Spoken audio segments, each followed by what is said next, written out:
Masada fait partie des visites absolument obligatoires en Israël. Y monter à pied, c'est plutôt difficile parce qu'il y a 450 mètres de dénivelé. Nous avons choisi la solution de facilité, le téléphérique. Masada, qui veut dire citadelle, est situé sur un plateau. Géologiquement, c'est une mesa, ou une grande butte témoin. C'est un site actuellement répertorié à l'UNESCO, au titre du patrimoine mondial de l'humanité. Côté est, les falaises surplombent la mer Morte et la forteresse était équipée d'une courtine de pierre blanche d'une hauteur de 5 mètres et d'une épaisseur de plus de 3 mètres. Il y avait aussi 37 tours. J'ajouterai que les habitants permanents de Masada sont les rufipènes de Tristam, une espèce endémique proche du merle. On visite également les vestiges de plusieurs palais avec leurs magasins et entrepôts. C'est le roi Hérode qui avait fait ajouter ces citernes et entrepôts. Masada était ainsi conçu pour soutenir un très long siège. En 66 eut lieu la grande révolte contre les Romains. Les sicaires et zélotes se sont installés à Masada. C'était leur ultime refuge.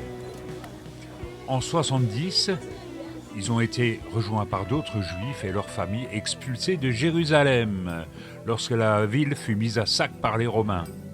En 72, un général romain, Lucius Flavius Silva, marcha sur Masada avec la 10e Légion et 6 cohortes pour faire le siège de la forteresse.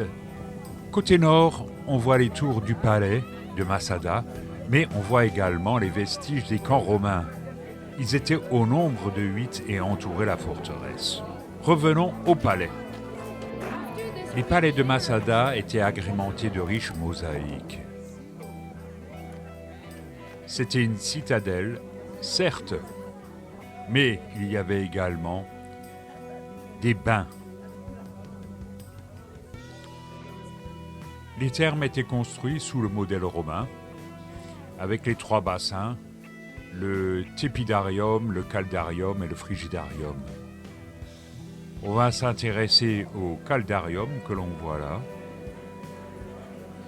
C'était des bassins qui étaient érigés sur ce qu'on appelle des hypocaustes et qui étaient doublés de tuiles creuses qui conduisaient l'air chaud. Voici les hypocaustes, ces colonnettes qui soutenaient la maçonnerie des bassins et qui permettaient aussi le passage de l'air chaud généré par une chaudière.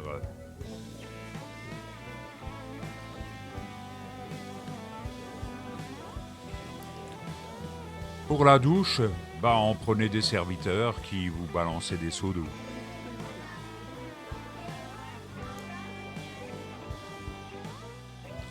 Revenons au siège de Masada. Toute fuite était impossible, sauf bien entendu si on est un rufipène de Tristam. Ce n'est pas le cas.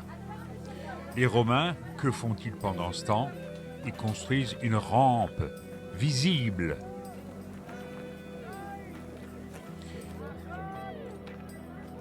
Survint alors un procédé macabre qui consista à jouer aux dés pour désigner ceux qui tueraient la population et se suicideraient par la suite.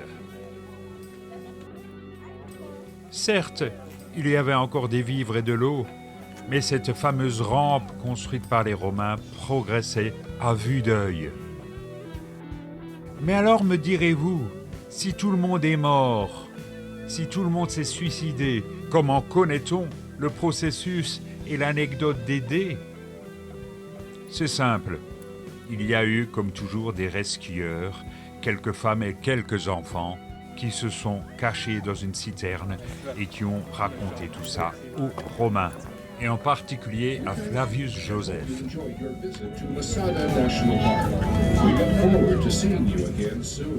Il racontait entre autres que les Sicaires étaient des violents. D'ailleurs, pour mémoire, Judas Iscariote était un Sicaire. Nous quittons Masada et nous allons prendre un verre avant de dîner à Arad, une ville de développement aux confins du désert de Judée.